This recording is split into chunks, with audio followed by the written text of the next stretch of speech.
সকালের নাস্তার জন্য মা এখানে নাস্তা তৈরি করবে। তো আজকে গোলা রুটি খাওয়া হবে, তো এটাকে চাপটিও বলে থাকি। তো এখানে মা ব্যাটারটা তৈরি করে নিল, আটা দিল, এরপর দিল স্বাদ মতো লবণ আর 2টো ডিম আর সামান্য পরিমাণে পানি দিয়ে এভাবে ব্যাটারটা করে নিয়েছে।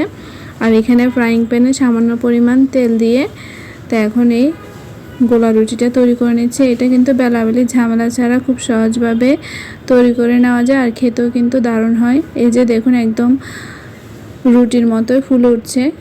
তো এভাবে ট্রাই করতে পারেন। আর কে কে এভাবে সকালে খেয়ে থাকেন? অনেক সময় কিন্তু রুটি বানাতে অনেক ঝামেলা লাগে, তো এইভাবে তৈরি করে নিলে খেতেও ভালো লাগে আর ঝটপট তৈরি করে নেওয়া যায়।